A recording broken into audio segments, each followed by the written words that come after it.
পাঞ্জাতন পাকের মহব্বতকারী তারাই একমাত্র মুমিন এবং জান্নাতি। তো সুতরাং পাঞ্জাতন পাকের যে কি কুরবানি আমাদের ইসলামের জন্য, শরীয়তের জন্য, আল্লাহর দ্বীনের জন্য, সেই কুরবানি আজ আমরা এখানে কিছুটা আলোচনা করব। তার আগে আসুন আমরা সকলে মিলে আমরা দয়ার নবী, মহানবী, বিশ্ব নবী জনাবে মুহাম্মদ রাসূলুল্লাহ সাল্লাল্লাহু আলাইহি ওয়াসাল্লাম এবং তার পবিত্র আহলে বাইতে পাক উপরে ইশক ও মুহাব্বতের সাথে দরুদ শরীফের নজরানা পেশ করুন। পড়ুন আল্লাহুম্মা সাল্লি আলা আলি সাইয়্যিদিনা শাফিঈনা মাওলানা মুহাম্মদ সাল্লাল্লাহু আলা নবী সাল্লাল্লাহু আলাইহি ওয়াসাল্লাম। আজ আহলে বাইতে পাকের উপরে কোরআন এবং আয়াত পাক এবং হাদিস শরীফ এত অধিক আকারে বর্ণনা হয়েছে যে সেগুলো সম্পূর্ণ একটা মজলিস কেন সারা জীবনে বলেও শেষ করা যাবে না। কোরআন শরীফের মধ্যে আল্লাহ রাব্বুল আলামিন তিনি ইরশাদ করছেন, সূরা শুরা 25 পারা, يقول لا أسألكم عليه أجرا إلا المودة في القربى। অর্থাৎ হে আমার রাসূল, হে আমার হাবিব, আপনি বলে দিন যে আমি দ্বীন ইসলামের প্রচার প্রসার, তাবলীগ, মেহনত, নামাজ, রোজা, হজ, যাকাত যাবতীয় যা কিছু দিয়েছি এইগুলোর বিনিময়ে তোমাদের হতে কিছুই চাই না, কেবলমাত্র একটা জিনিস চাই, সেটা হচ্ছে আমার যারা অতি নিকটে, আমার যারা অতি আপন, এই আপনজনের মহব্বতই আমি চাই। এটা আল্লাহ রাব্বুল আলামিন মহব্বত, ভালোবাসা, প্রেম কাদের জন্য আল্লাহ রাব্বুল আলামিন ফরজ করে দিয়েছেন, এই প্রশ্ন হযরতে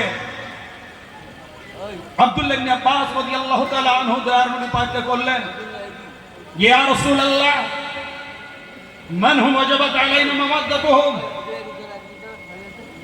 ইয়া রাসূলুল্লাহ, কারা তারা যাদের মহব্বত আল্লাহ রাব্বুল আলামিন আমাদের উপরে ওয়াজিব ও ফরজ করে দিয়েছেন।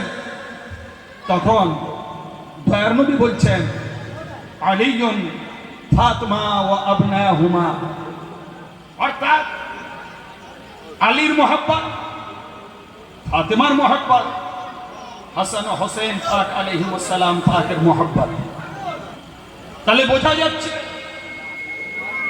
এটা কোনো মানুষের কথা নয়, হাদিস নয়, নবীর বাণীও নয়, এটা আল্লাহর বাণী, আল্লাহর কালাম, আল্লাহর ঘোষণা যে তোমরা আমার নবীর ঘরানা, আর সেই ঘরানার মধ্যে আলী, ফাতিমা, হাসান, হোসেনকে তোমরা ভালোবাসো,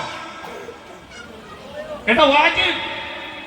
তো আজ আমরা দেখি কোরআনের এই ঘোষণার বিরুদ্ধে আজ আমাদের মাওলানারা, মৌলবীরা, আজ আমাদের আলিমে দ্বীনরা, মসজিদের ইমামরা সম্পূর্ণ উল্টো পথে চলেছে। আজ হযরত মাওলানা আলী মুশকিল কুশা পাকের আলোচনা করতে দেয় না, আলোচনা করলেই বলে শিয়া। ইমামে হাসান হোসেন পাকের আলোচনা করতে দেয় না, করলেই বলে শিয়া। পাঞ্জাতন পাকের নামে ঝান্ডা তুলতে দেয় না, তুললেই বলে শিয়া। ভাই, আজ আমরা কোরআন, হাদিস এবং পবিত্র দ্বীনের কিতাব থেকে যেগুলো পাই সেগুলো আমাদের আহলে সুন্নাত ওয়াল জামাতের কিতাব। যে আজ আল্লাহর নবী হুজুরে পাক সাল্লাল্লাহু তাআলা আলাইহি ওয়াসাল্লাম পাক যে হাদিসগুলো বলে গিয়েছেন, এনাদের শানে বুখারী শরীফে আছে, মুসলিম শরীফে আছে, নাসাই, তিরমিজি, মিশকাত শরীফের মধ্যে আছে, যেগুলো আমাদের হানাফি, শাফি, মালিকি, হাম্বলি, কাদরিয়া, চিশতিয়া, নকশবন্দিয়া, সাহরওয়ার্দিয়া, মুজাদ্দিদিয়া, কি ফুরফুরা, কি বেরেলি, কি দেওবন্দি, কি ওয়াহাবি, কি বেরেলি, কি কাদরি, কি চিশতি,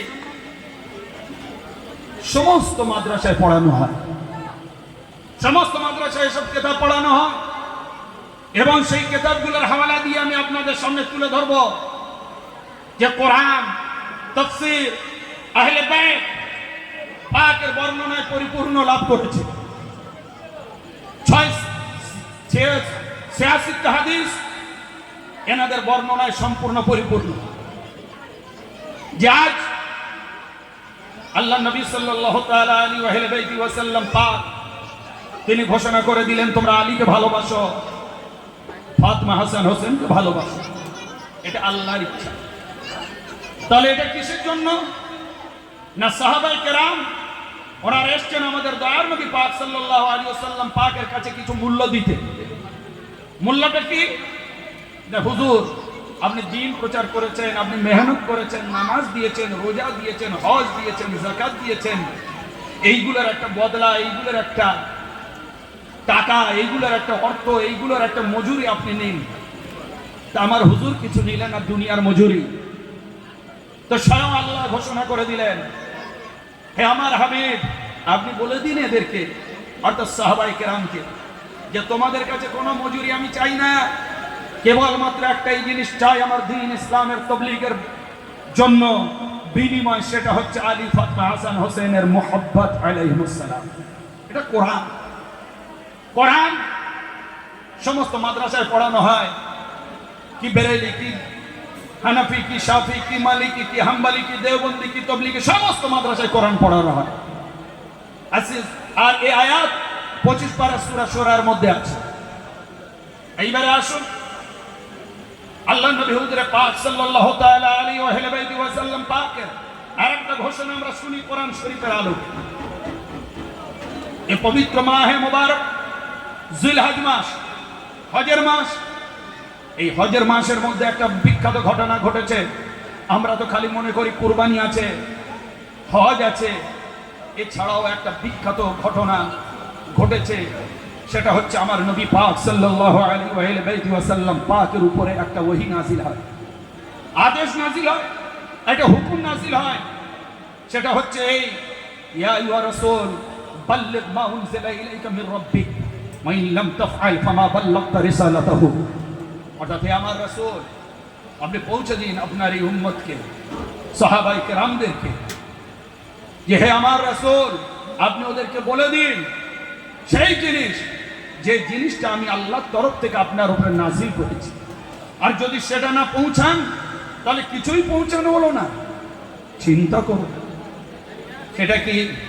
সেটা হচ্ছে যে দয়ার নবী হুজুরে পাক সাল্লাল্লাহু তাআলা আলাইহি ওয়াসাল্লাম পাক হজ করে আখেরে জিলহজ মক্কাকে বিদায় জানিয়ে, আখেরি আলবিদা জানিয়ে আর তিনি জীবনে মক্কায় ফিরবেন না। আল্লাহ নবী 2.5 মাস পরে দুনিয়া থেকে বিদায় নেবেন, আর দুনিয়ার বুকে মক্কায় তিনি আসবেন না, চলে গেলেন মদিনা শরীফ। সেই মদিনা শরীফে চলে যাবেন, মাঝখানে মক্কা আর মদিনা শরীফের মাঝখানে আল্লাহ নবী যেখানে দাঁড়ালেন সেই জায়গাটার নাম হচ্ছে গদিরে খুম। এই গদিরে খুম, গদির মানে হচ্ছে তালাব, পুকুর, পুষ্করণ, আর খুম হচ্ছে জায়গাটার নাম, এলাকাটার নাম। তো আল্লাহ নবী সমস্ত সাহাবাদেরকে দাঁড়ানোর জন্য হুকুম দান করলেন, বেলাল সবকে ডেকে দাঁড় করা। একেবারে প্রখর রোদ, জোহরের টাইম, আল্লাহ নবীর জন্য একটা শামিয়ানা টাঙানো হলো, উটের একটা এইরকম বড় স্টেজ করা হলো, উটের পিঠ দ্বারা একটা উট জমা করে করে সারিবদ্ধভাবে। তো আল্লাহ নবী তার উপরে উঠলেন, উঠে সর্বপ্রথম ঘোষণা করছেন, ইয়া আইয়ুহান নাস ইন্নাল্লাহা মাওলায়া, অর্থাৎ হে আমার সমস্ত সাহাবায়ে কেরাম, মানব মণ্ডলী, নিশ্চয় আল্লাহ আমার মাওলা, ওয়া আনা মাওলাকুম, এবং আমি হচ্ছি তোমাদের মাওলা। আল্লাহ আমার মাওলা, আমি তোমাদের মাওলা। সমস্ত সাহাবায়ে কেরাম বললেন, বালা ইয়া রাসূলুল্লাহ, অবশ্যই অবশ্যই হুজুর, আপনি আমাদের মাওলা। কোন সাহাবায়ে কেরাম, হযরত আবু বকর সিদ্দিক, হযরত ওমর ফারুক, বড় বড় থেকে ছোট সমস্ত সাহাবায়ে কেরাম মাওলা বলে মেনে নিলেন। এমন সময় রাসূল পাক সাল্লাল্লাহু আলাইহি ওয়াসাল্লাম দয়ার নবী হুজুর তিনি কি করলেন? হুজুর মাওলা আলী মুশকিল কুশা পাককে পবিত্র হাত মোবারক দ্বারা তুললেন, তুলে স্টেজের উপরে সকলের সামনে রাখলেন। রাখার পরে এইবারে কি হলো, হযরতে মাওলা আলী মুশকিল কুশা পাকে পবিত্র হাত ধরে যখন তুললেন, তোলার পরে সমস্ত মানুষ অর্থাৎ সাহাবায়ে কেরাম, লক্ষাধিক সাহাবায়ে কেরামকে সামনে রেখে বললেন, মান কুনতু মাওলাহু ফাহাযা আলীয়ুল মাওলা, মান কুনতু মাওলা ফাহাযা আলীয়ুল মাওলা। যে শোনো, আজ আমার সাথে সাথে যে হাত দেখছো, এই হাত আলীর হাত। আজ এই আলীর শান আমি তোমাদের সামনে বয়ান করে যাচ্ছি। আলীর মর্যাদাটা কি তোমরা শুনে নাও। এটা আমার ইচ্ছাই বলছি না, এটা আল্লাহ রাব্বুল আলামিনের হুকুম অনুযায়ী ঘোষণা করছি। মান কুনতু মাওলাহু ফাহাযা আলীয়ুল মাওলা। আমি যার যার মাওলা, আলী তার তার মাওলা, আলী তার তার মাওলা, আলী তার তার মাওলা, আলী মাওলা, মাওলা আলী। আল্লাহ পাকের হাবিব হুজুর পাক সাল্লাল্লাহু তাআলা আলাইহি ওয়াসাল্লাম যখন বললেন যে আজ থেকে আলী তোমাদের মাওলা এবং আলী ওয়ালিয়্যু কুল্লি মুমিনিন, আলী হচ্ছে সমস্ত মুমিনদের ওয়ালি, অভিভাবক। তখন কি হলো জানেন? এইবারে দেখুন, আমি হাদিস শরীফটি পড়ছি, আপনার সেই হাদিস শরীফটি পড়ে আপনাদেরকে